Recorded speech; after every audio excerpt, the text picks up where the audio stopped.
Unfortunately, the Democrats decided not to follow the Republicans' blueprint that had our economy booming. And now the Dems are trying to raise taxes and skyrocket the national debt. If your retirement is in a traditional investment, it is in jeopardy. And it's time to take control of your wealth with gold and precious metals. Call the good folks at Legacy Precious Metals. With over 40 years experience, the number 1-866-319-4513. 1-866-319-4513 or visit LegacyPMInvestments.com. Mr. New York, Mark Simone on WOR. Well, we got a big show for you today. Lots to get to. Joe Biden, incoherent, mumbling, couldn't even forget the cognitive. He had trouble saying the word cognitive in that speech, and the media ignoring this problem. We'll get to that. Governor Cuomo exploding in the briefing yesterday, going a little nuts. Well, that's normal for him. We'll get to the mayoral race and what the hell's going on with this sleazy, weird, mysterious ballot counting where the ballots disappear for 3 weeks, and maybe they'll let us know then. We'll get to IKEA and Brittany and more coming up. Joe Bartlett, if you watched that speech yesterday with the president, and, it's one thing if it's at night, he's making a speech, 8 o'clock at night, he's had a long day, he's been traveling, but this was in the middle of the afternoon, and what was wrong with him? He was mumbling, fumbling, he really seemed in decline, didn't he? It's scary to tell you the truth because he's not there. And, that was an important speech, too. I mean, the country's dealing with huge problems with crime, and this guy's asleep. Yes, this is a major story that's being ignored by the media. This should be covered. Yeah, he was not totally coherent. He was out of it. This is in the middle of the day. And it's the biggest speech he's made so far. So usually when he's got to do something like this, they load him up. They got this injection they give him. It's got B12, it's got Adderall, it's got a bunch of stuff in it. Perks him up, wakes him up. So either they didn't show up with the injection or it's not working anymore. But he was just, they always say a president ages in office. They always look so much older when they leave off. Well, I don't know how the hell this guy's going to do that. He'd have to look like a mummy or something. But take a listen to this now. If you were holding job interviews and a guy came in and started talking like this, you wouldn't know whether to just not hire him or call an ambulance or, listen. The Second Amendment from the day it was passed limited the type of people who could own a gun and what type of weapon you could own. You couldn't buy a cannon. Those who say the blood of patriots, and all the stuff about how we're going to have to move against the government. It's like The Godfather at the end of the movie. So what are we going to do? 3.5 more years of this? So the idea was crime is out of control all over America. It's really, really, really a problem. You know that Senator Kennedy's kind of a goofy guy, that fake Southern accent that he's got. But it was he said it best later. He said he's got to answer questions. Why has Chicago become the world's largest outdoor shooting range? Why is it safer to walk down the streets of Mogadishu than New York City right now? This is what the media is supposed to ask Biden. Crime is not up because of inadequate background checks, as Biden claims. Crime is up because his own party, all over the place, defunded the police, restricted their movement, their actions, what they can do. Crime is up because many members of the president's own party think all cops are racist, including apparently the African-American police officers. Crime is up because members of the president's own party think when a cop shoots a criminal, it's the cop's fault. But when the criminals shoot the cops, it's the gun's fault. So this has all got to, this is the most useless speech ever. Background checks. What criminal? What street criminal? These 40 shootings every weekend in Chicago, these 40 shootings every week in New York. These people that are doing the shooting aren't at Walmart filling out forms waiting for their background check to come through to get a gun. These are illegal guns. There's 400 million of them in the streets of America. So it was the most ineffective speech ever. And then I don't know what he's rambling about. Second Amendment, the right to bear arms. If you wanted to think you need to have weapons to take on the government, you need F-15s and maybe some nuclear weapons. Now, there were reporters there. They should have stood up in the middle of the speech and said, what the hell are you talking about? What are you mumbling about? And it just went on and on. This ban on assault weapons and high-capacity magazines. No one needs to have a weapon that can fire over 30, 40, 50, even up to 100 rounds, unless you think the deer are wearing Kevlar vests or something. See, great joke. And boy, the delivery on that. It was a regular Chris Rock delivering that joke. So nobody needs 100 rounds. And there are actually some cases where somebody does need, if you're a farmer or rancher and you're near the border, as the MS-13 gang members are crossing, or the drug cartels are coming across right near your ranch. And there have been many cases where they did need 100 rounds to defend themselves. We'll make sure you can't sell death and mayhem on our streets. It's an outrage. It has to end, and we'll end it, period. Yeah. See, again, here's the problem. It's not the guns sold legally at legal gun merchants, Walmart. Illegal guns are being sold, just like illegal drugs, by dealers and pushers on the streets. You got to go after the illegal guns. Those are the ones being used in the crimes, illegal guns. Now, when he talks about these assault weapons that somebody can buy, there are terrible cases. You know, it's usually the school shooting by another student. That's a separate issue. That's a mental illness separate issue. That has nothing to do with the crime on our streets. Nobody, Joe Bartlett, you've been reporting this for years. Have you ever covered a case of crime on the street where it was a big assault weapon? Has that ever happened? I don't think so. No, you look at the recent shootings. The latest one where this guy who shot some kid on the street lying on the ground. I mean, he didn't have it was a pistol. Yeah, we've never seen a and criminal. I'm sure he didn't have a background check to get it. Yeah, no, these are all handguns, and they're all bought illegally. Yeah. We made drugs totally illegal. But for a million years, everybody's buying drugs every second. You just call a drug dealer. You ask a friend for a drug dealer. By the way, I mean, how do you get the illegal gun? You ask the drug dealer. He'll show up an hour later with a guy who's the illegal gun dealer, and anybody can get one anytime. So that's the problem. If you're talking about guns, that's the problem. Biden ignores that. But the real problem is this defunding the police or restricting the police. But he just mumbled on. We have an opportunity to come together now as Democrats and Republicans, as fellow Americans, to fulfill the first responsibility of government and our democracy, to keep each other safe.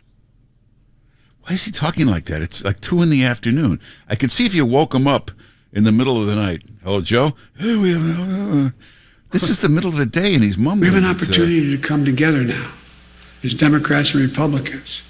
Can you imagine if you called in the middle of the day? Oh, yeah.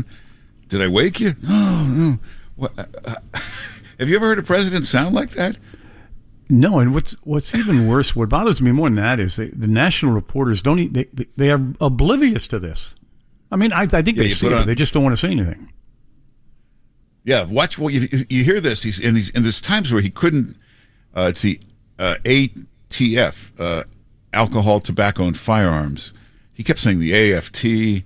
One time he couldn't pronounce the word cognitive. He really had trouble speaking. Then you watch Lester Holt at 6:30. The president made a powerful speech today about guns. A powerful speech. And then as soon as the speech is done, they go on MSNBC to Chuck Todd in the panel. Well, I thought that was quite a powerful speech. Yes, Chuck, it was moving. It was powerful. He hit all the right notes there. Yeah. Not one. They should be having doctors on to discuss what the hell's wrong with them. So it's just a massive cover-up by the media. And also, no reporters anywhere saying, well, wait a minute, we just looked at all the street crime and all the shootings in our cities for the last year. Not one of them involved anything you're talking about. There's not one solution you've proposed that would affect any of these things. Get the criminals off the street. Get the illegal guns off the street. So it's just, this is the problem. He realizes it's become a big issue. It's on everybody's mind. Crime. What are you going to do about crime? So he stands up there and gives you 20 minutes of woke PC solutions to fighting crime. That's the problem with this administration, fake solutions. You know, with the Trump administration, the problem was he got criticized for solving problems. You know, they wanted some border control. He said, I'll build a wall, just a massive wall across that's too much of a solution.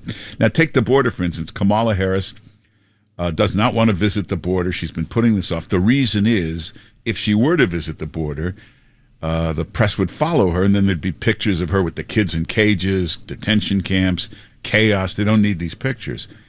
But the problem is President Trump is going to visit the border. And he will bring a lot of cameras and video with him, and everybody will see it. He'll show it to everyone. So she's got to get there first. When is it, tomorrow? Or yes, Saturday? she's going tomorrow, right, yeah. Tomorrow. Yep. So they've come up with a brilliant idea here in the Biden administration. She will visit the border, but not the part where the problem is. It's a long border. So in the Rio Grande Valley there, it's total chaos and MS-13, not to mention illegal guns just pouring across the... She instead will visit El Paso, which is the one spot where they have it under control. So that's like if you came to New York to take a look at the violent conditions in our neighborhood and you went to 57th and 5th Avenue. This is not where you're supposed to look. So she's going to the one clean, safe, under control part of the border where she'll take her pictures and get the hell out of there. Now, that'll backfire because the press will show all of her pictures of the border, but then Trump will show up and it said, here's what you didn't show. Although I guess the media won't cover the Trump trip, but you'll see it on Fox and Newsmax and all these places. So people will get to see it. And then the other problem is once she visits the border, it's expected that then the solution of the problem will begin. That's the other reason she hasn't wanted to visit the border. Once you actually go there, the clock starts ticking on how you're going to get this solved. And she has no plans to do anything about the problem except take pictures. No plans to actually change anything down there. So, but Democrats are starting to realize crime is going to take them down. This crime wave that they've caused with the defund the police, restrict the police. Nobody's gotten more people killed than Andrew Cuomo by signing this stupid law that all the criminals are released without bail, no matter what they do, how many times they're arrested. As soon as they're arrested, right back out on the street. Cops will tell you every time a crime takes place and they take a look at the surveillance video, see the face, they go, well, we know this guy. We've arrested him 20 times this month. Keeps getting out, no bail. That's Cuomo that signed that law. It's going on all over the country. No bail, all this stuff. Now, Thomas Friedman is the super liberal Democratic New York Times columnist, the big Trump hater. Thomas Friedman, who's one of their great voices that they admire, this is why they know it's a problem. Yesterday, he wrote a column just sounding the alarm for Democrats. You better do something about this crime. The headline is, want to get Trump reelected? Keep dismantling the police. You get rid of the police, you defund the police, you do anything, you're going to lose the House, the Senate, and the presidency. And Friedman is yelling, homicide rates in large cities run by Democrats are up staggering amounts. Democrats are very vulnerable, he said. The policing issue will sink Democrats. This is Thomas Friedman warning them. The Minneapolis City Council, with the defunding the police and restrict crime is just out of control. It's going on all over the place, and it's affecting minority communities. For instance, take Minneapolis. Just take that for example. Black residents are 20% of Minneapolis, but they're 60% of the shooting victims. So it's going to cost them everything. Did you?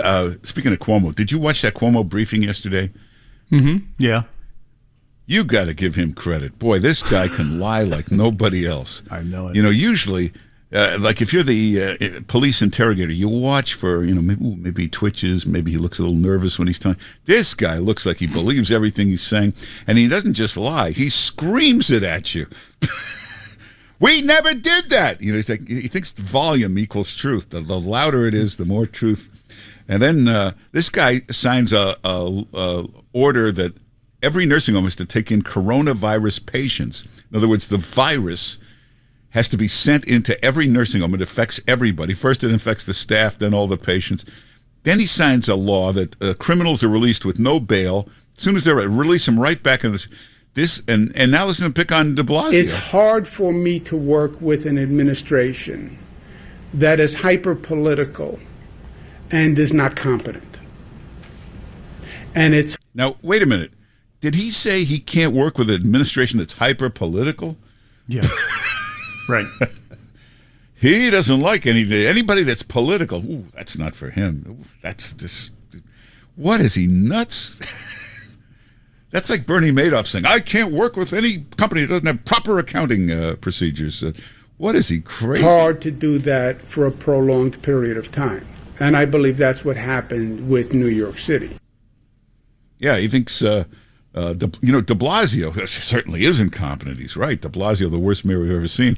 But de Blasio is like Ed Koch compared to Cuomo. Cuomo signed a law releasing all the criminals out in the streets with no bail. Cuomo signed a regulation, an order that the nursing homes had to fill themselves up with coronavirus. This is the beginning of the pandemic, and he's calling de Blasio incompetent. Not to mention all the other things. Did you see it? Yesterday we made this big speech about how we went from the worst numbers to the best numbers. We went from worst to first. We've gotten the numbers from way up there to way down here. And he tries to take credit for it. He doesn't say anything. He just goes, how did we do it? How did we do it? Well, how did we do it? Well, it wasn't magic. How did we do it? You didn't do it. It was the vaccine. 100% it was the vaccine. Had nothing to do with you. You had absolutely nothing to do with the creation of that vaccine. How did the numbers go from way up there to way down here? The vaccine. That's it. That's all. That's the answer. The vaccine. Thanks, Donald Trump. It was his vaccine. He did it. Don't forget, when the vaccine came out, it was Governor Cuomo who yelled he might not allow it into New York State. He was going to ban it from New York State because it's a Trump vaccine. Remember that? So Here he is trying to imply he had something to do with the numbers getting lower. Well, anyway, take a look at the webpage. This is an amazing video. You will be stunned at the talent of this kid in Long Island. This is the single greatest impression of Donald Trump ever. Alec Baldwin, all these guys stink at the Trump impressions. This is so deadly accurate. This guy, watch his Trump impression. It's unbelievable how good it is. We got that up on the webpage. Oh, also, if you don't understand ranked choice voting, this little video will explain it to you. And you still won't understand it, but it'll explain it to you. It's all up on the webpage. Go to 710WOR.com/Mark. 710WOR.com/Mark. Mr. New York, Mark Simone. 710 WOR. Hey, we'll take some calls. 800-321-0710 is the number. I don't know if there's a Cuomo briefing today. You know, there's these investigations into Cuomo, the U.S. Attorney's Office, the Attorney General, and there's been an investigation by the American Bar Association. I don't think they have any authority to actually do anything, but they've put out their investigation, 242-page report.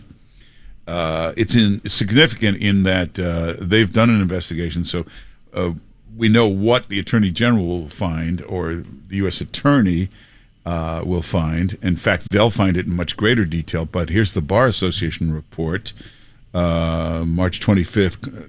The report clearly states Cuomo on March 25th ordered ill-equipped nursing homes to accept coronavirus-infected patients, and this caused up to 15,000 deaths. Now, in the report, it says it took Cuomo 47 days to reverse this deadly order because he refused to admit he was wrong. Okay, that's one thing that's going to cause him big problems in these other investigations. The report points out that Cuomo inexplicably refused to utilize the thousands of empty beds at the Javits Center, the U.S. Comfort, the field hospital, and the hospital ship. He had field hospitals all around the state as well, that nursing homes were begging him to do that. So I don't know how he ever explains that. Then it says in the report, Andrew Cuomo and his administration went to great lengths to cover it all up. So that's just the beginning. Now, if you're the U.S. Attorney, you'll go into much greater detail. So Joe Bartlett, you still think he gets away with it? Yes. All right. Yeah, no. I mean, well, you know, I can hear the explanation. Well, we didn't quite know what we were dealing with. You know, we did the best we could. Donald Trump tried to politicize the situation. That caused us to make some bad decisions. Doesn't work with the U.S. Attorney. I know that explains the crazy, ridiculously stupid March 25th decision. Doesn't explain the cover-up of it later. And also, they'll link the cover-up to the book deal. He was negotiating a $5 million book deal, so that's why he needed to cover it up. Now, will there be a briefing today? Well, you'd think, ooh, this bad news. This is bad, this report. He'll be asked about this report, so he won't do a briefing today. This guy will do 3 briefings today because of it. I've noticed his pattern. If there's something really bad out there, he'll do 4 briefings Go ahead, ask me about it. And he just screams the answer. You know, you would just say, well, you know, that's not true.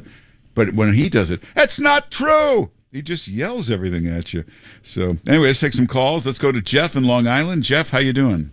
Hey, good morning, Mark and Joe. Last night I had to play hardball with my son. He didn't want to get his shot. He's 21 years old. So I told him he's going to have to find a place to live, and the next time we're going to have this conversation, all his stuff is going to be on the lawn. So he turns around and says, okay, I'll get my shot. My daughter comes up to me and says, hey, Dad, all his friends have phony vaccination cards. And I said, oh, really? And so I said to myself, how am I going to confirm that he got his vaccination? Well, you have to go with him. You have to take him. What about the nurses and the doctors? You got to go with him. You got to watch him get the vaccination. Well, no. What's to stop a nurse from getting a phony vaccination card and then killing? No. You have to make the appointment for him, and then you have to take him there and stand there and watch him get vaccinated. There's no verification process whatsoever for the vaccination. You got to make an appointment. So if I want to open up an urgent care center and I'm a doctor and I want to hire some nurses and they show me they got their vaccination cards but they're phony, am I liable for not doing my due diligence? No, you go to an official state. Go to an official state vaccination site. I think now you can get them in Walgreens and Duane Reade and those kind of. Just go there and watch him get it, and just you could be worse. You could have you could be Britney Spears' father. I don't want a vaccination passport, but at the same time, I would like to be able to verify. Okay, just go watch him. Make sure he gets it. Anyway, thanks for calling. Let's go to Dr. Bob in Long Island. Dr. Bob, wouldn't you agree? Just go watch him get the vaccine. Well, that's one way of doing it. Mark, I can't understand for the life of me why the person who is the weakest link to Cuomo is Howard Zucker. How he could ever have co-signed that order from March 25th. There would be, I mean, this could have approached from the standpoint of the Office of Professional Misconduct, OPMC. It could be it's malpractice what was signed by Zucker. And really, Dr. Bob, by the way, is a top surgeon in big Long Island hospital. But this Howard Zucker, you can't blame him. He's just a stooge. He's just I mean, you've seen the guy. You think any major hospitals are trying to hire him away? I mean, he's just a useless stooge. He just does what he's told. Where else is he going to work? But anyway, thanks for calling. Let's we'll take a break for the news, get caught up on all the latest, and then Steve Moore, the great economist, will be with us. We'll talk to him about the whole situation with the IRS hiring millions of agents. We'll get to that in a moment on 710 WOR. Here's the latest news with Joe Bartlett. This is the Mark Simone Show. 710 WOR. Well, Steve Moore, one of our greatest economists, you should check out his website, committeetounleashprosperity.com. Of course, follow him on Twitter. It's Stephen Moore at Twitter. And again, committeetounleashprosperity.com. Stephen Moore, how you doing? Hey, Mark, doing very well, thank you. Hey, we'll get to taxes in a moment, but first, this infrastructure bill, it was going to be 20 trillion, 10 trillion. Now, I noticed they keep compromising it down, and now it's about 500 billion. So, is that good news that these crazy numbers they were talking about will get whittled down when it gets to actual voting? Well, the latest that we've heard that came out last night, source on Capitol Hill, is they're talking about $1 trillion spending bill, which it's a lot of money. I remember when $1 trillion used to be a lot of money, and there's one with 12 zeros next to it. And some Republicans have apparently signed on to this. It's so typical of Republicans. The Democrats say we want to spend some absurd amount, and in this case, $2 trillion. And Republicans say that's too much. We're only willing to spend $1 trillion. Well, by the way, of course, we need to fix our bridges and highways and roads and fix tunnels and things like that. But my attitude about this is we shouldn't be spending any additional money. We just spent $1.9 trillion earlier this year. Remember that, Mark, on the what was it, American Recovery Act? Why didn't we use that money for roads and bridges? And so what I've been telling Republicans is we don't have to increase our debt by another $1 trillion to topple it over $30 trillion. Why don't we take the money and reprogram the money from the bill we just passed a few months ago and use that to fix the roads and bridges? And I think some Republicans want to do that. But the big question, of course, Mark, is how we're going to pay for all this. If we don't reprogram money, are we going to raise taxes? Are we going to run up our debt again? I mean, I think those are both really bad options. Yeah, but the good news is when the government spends this trillion, we will get $200 million worth of infrastructure out of it, so, as they overpay for everything. I know exactly. The problem is that there's still a big divergence of opinion on what actually infrastructure is. So, I always say when it comes to that word infrastructure, Republicans are on Venus and Democrats are on Mars. I mean, the Democrats want to spend money on, electric vehicle subsidies, wind and solar energy. They're calling additional IRS agents as infrastructure. I mean, you can't, they call child care subsidies infrastructure. So, they're completely talking past each other.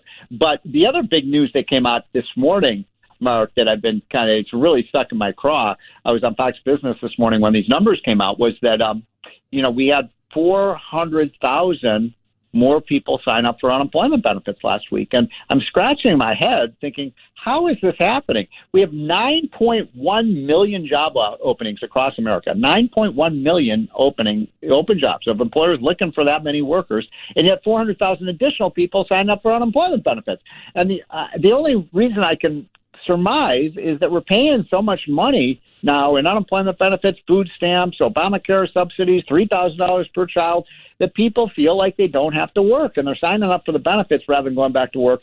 And you're there in the New York area, New York, Connecticut, New Jersey. All three of those states have not suspended the extra unemployment benefits. We have 26 states that have suspended those benefits, saying we don't need to pay people extra benefits now that the jobs are in a surplus right now. But Mark, explain to me why Cuomo and Murphy and the governor of Connecticut have not gotten with the program and gotten rid of these extra benefits. Well, it's easy to explain. Cuomo is a complete idiot. Always makes the wrong decision. Okay. Murphy's a nice guy, but he's never been in government before. I don't think he knows what he's doing. Lamont has turned out to be a very smart guy, but he's got to play along with this legislature. He's got to give in on certain things with them. But you know what? It's hurting. It's hurting the small businesses in the states of Connecticut, New Jersey, and New York. I mean, I don't know. I haven't been to New York recently, but I've been traveling a decent amount. Everywhere I go, it's help wanted signs everywhere, and a lot of restaurants around where I live are closing early because they can't get the kitchen help, they can't get waiters. Same thing with small businesses, grocery stores. I mean, it's a real problem, and I don't get the logic of it. I understand why we paid extra unemployment benefits back when we had 30 million people unemployed because of COVID. COVID is over, so why are we still paying these absurd benefits? Well, because for the last year, it was a dream come true for Democrats. Democratic leaders love this. You sit at home. They'll tell you when you're allowed out, where you're allowed to go. They'll put you on the payroll. It was just everything they've always dreamed of. But, hey, speaking of taxes... go ahead. I was going to say, speaking of taxes, the IRS wants to spend $80 billion and hire 1 million agents. You and Steve Forbes wrote this piece. I don't know why this doesn't sink in with everybody. If you just went to the flat tax, you wouldn't need any of this stuff, and we'd take in more money, right? So true, and then Steve Forbes and I were talking about this. And by the way, 85,000 additional IRS agents? I mean, that's insanity. That's like a medium-sized city. and by the way, every couple months I get these notices. My wife says, "Oh, we got another one from the IRS saying, you owe us another $2,000 or something like that." And we're scratching our head trying to figure out, okay, it doesn't say why we owe them. It just says, there's a miscalculation on your taxes. You owe us $2,000. So I go to my tax accountant, my tax lawyer, and I'm not a wealthy guy by any means, and I say, hey Joe, what do I do here? And then he says, look, Steve, we can fight this, but it'll probably cost you about $5,000 to fight it.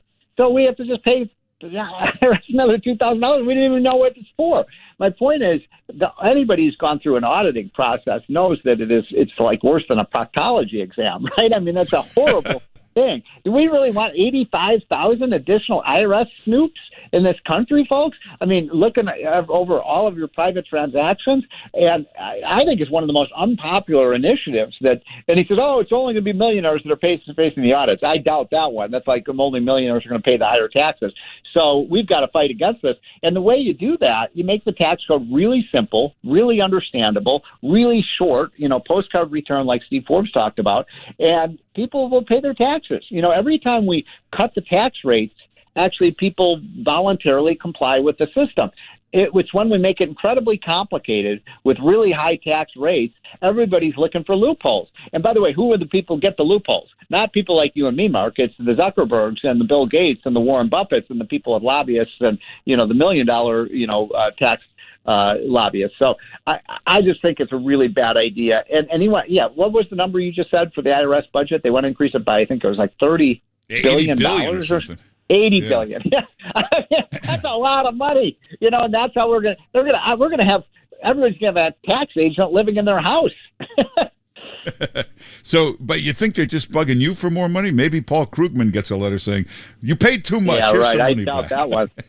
Yeah, he loves the IRS. I mean, but really, I mean, it used to be in the 60s and 70s, liberals used to, be opposed to the intrusions and the first, your basic constitutional rights as an American, against an abusive IRS. And Peter, have you forgotten, Mark? Because I think a lot of people have forgotten what happened under Obama. Remember with Lois Lerner, and she targeted conservatives. So the problem with this, folks, is if you're a conservative and you've got a liberal administration like this one, who do you think those IRS agents are going to go after? Not Paul Krugman. Mark, they're coming after me and you and conservatives. Oh, not me. Hey, I'm a Biden supporter. Good for Biden and Kamala. There you go. And no, but I mean, this is a serious thing. And then businessmen and women, like sometimes when I raise money for some of my conservative projects, they say, whisper to me, I can't do that. Why? Because if I give money to you, IRS is going to audit me. These are the kinds of, measures. This is like third world country stuff, right? Yeah, I hate to say we're out of time, but great stuff. What? Everybody should go to Steve Moore's website. It's the Committee to Unleash Prosperity. When you get there, sign up for the daily briefing. It's really good stuff every day. Committee to Unleash Prosperity.com. And of course, follow Steve Moore on Twitter, Stephen Moore at Twitter. Steve, thanks for being with us. All right, Mark, have a great weekend. Take care. All right, take care. And everybody check out the webpage. You got to see this kid from Long Island. The greatest impression ever of Donald Trump. It is absolutely unbelievable. Take a look at it. Just go to 710WOR.com/Mark. Democrats have laid out a radical socialist agenda. Instead of following the Republican blueprint that had our economy booming, the Dems are now going to raise taxes and skyrocket an already outrageous national debt. If your retirement is in traditional investments, it's in jeopardy. Americans should be diversifying their investments with gold and precious metals. Gold gives you control over your wealth and protects you from market volatility, inflation, and a weakening dollar. When investing in gold, I turn to Legacy Precious Metals. Legacy Precious Metals offers expert advice, and their experienced team has been helping Americans protect their finances for over 40 years. If you're looking into investing in gold, call the good folks at Legacy Precious Metals today. The number, 1-866-319-4513. That's 1-866-319-4513. Or visit LegacyPMinvestments.com. That's LegacyPMinvestments.com.